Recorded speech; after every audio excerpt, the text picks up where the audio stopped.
Hello people, how is it going? Сәлеметсіздер ме оқушылар, қалдарыңыз қалай? Бүгін біз ағылшын тілі 3-ші сынып People's Book кітабындағы 12 және 13-ші беттегі жаңа тақырып On the Farm, яғни фермада тақырыбын өтетін боламыз. Бірінші бізде exercise number 22, 22-ші жаттығу, listen and read and complete. Тыңдаймыз, оқимыз, аударамыз және де толықтырып тапсырманы орындаймыз. Ендеше оқушылар бірінші берілген мәтінді оқып аударайық. Анасы мен әкесіне хат жазған. Dear mom and dad, қымбатты анашым және әкешім дейді. I am here on grandpa and grandma's farm. Мен қазір қайдамын дейді. Яғни grandpa деген ата, grandma әже. Атам мен әжемнің фермасындамын дейді. It's great here. Бұл жерде тамаша дейді. Grandpa has got 10 cows now. Атамның қазір 10 несі бар дейді. Cows деген оқушылар бізде сиыр, яғни сиырлары бар дейді. 10 сиыры бар дейді. His favorite cow is Carly. Оның сүйікті сиырының аты Carly дейді. Grandma has got 5 chickens. Әжемнің 5 тауығы бар дейді. They are very funny. Олар өте күлкілі дейді.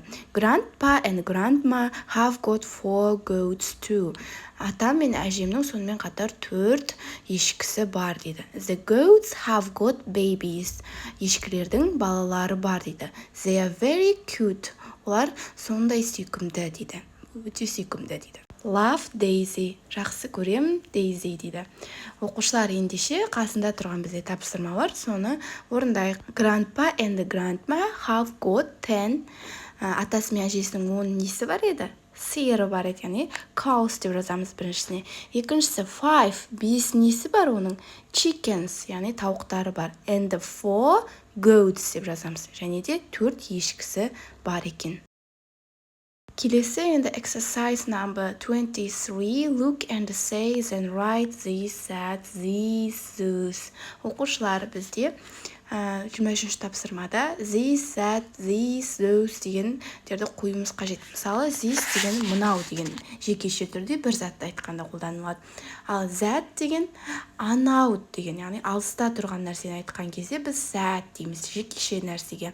Ал this болса, ол бізде көпше түрде мыналар деп қасымызда тұрған нәрсені көрсеткенде көпше түрде this қолданамыз. Ал those ол бізде аналар, яғни алыста тұрған нәрсені көпше түрде айтқан кезде мысалы біріншісінде оқушылар this is a frog деп жазған. Мынау бақа деген, ол жекеше және де қасында тұрған нәрсені айтып тұр. Келесі екінші goats, ол бізде ешкілер анда тұр, яғни алыста тұр. Оны біз оқушылар көпше түрде those are goats дейміз. Аналар, ешкілер деген. Үшінші жанында тұр және де көпше түрде ол бізде these are chickens болады. Және де соңғысы бізде жекеше түрде that is a cow, яғни анау сиыр деп аударылады. Келесі оқушылар let's sing 24-ші тапсырмада кел ән шырқайық деген. Бұл жерде, яғни I'm a farmer, my name is Sam, I've got a lot of animals on my farm. I've got a cow and it's big and fat, moo moo it goes like that деген өлең шумақтары берілген. Соны қарап жаттап алсаңыздар болады. The next exercise number 25. Which animals have you got on your farm? Look, choose and say, then make your farm book дейді. Оқушылар, бұл жерде көрсетілген, суретте көрсетілген жануарлардың қайсысы сізде фермаңызда бар деген. Қарап, таңдап жазыңыз деген. Және де farm book деген, яғни ферма кітабын жасаңыздар деген.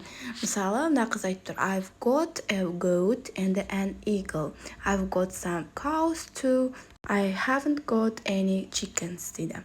Менің нем бар дейді оқушылар, goat деген ешкім бар, және де eagle деген ол бізде оқушылар бүркіт құсы бар дейді. Және де менің бірнеше сиырларым бар дейді. Сонымен қатар және де менде не жоқ дейді, chickens деген тауықтары жоқ дейді. Осылай оқушылар өздеріңіз сөйлем құрап жазсаңыздар болады. Орындарын ауыстырып, яғни жануардың атын жазып. Мысалы, сізде it бар болса, I have got, немесе I've got деп қысқартып жазамыз. I've got a dog and a chickens. Мысалға, тауық пен ит бар болса, солай жазсаңыздар болады. Және мысалы, I haven't got an eagle, яғни менде бүркіт құсы жоқ деп жазсаңыздар болады. Осымен оқушылар, сабағымыз тәмам. Лайк басып, комментарий қалдыруды ұмытпаңыздар. Goodbye, students.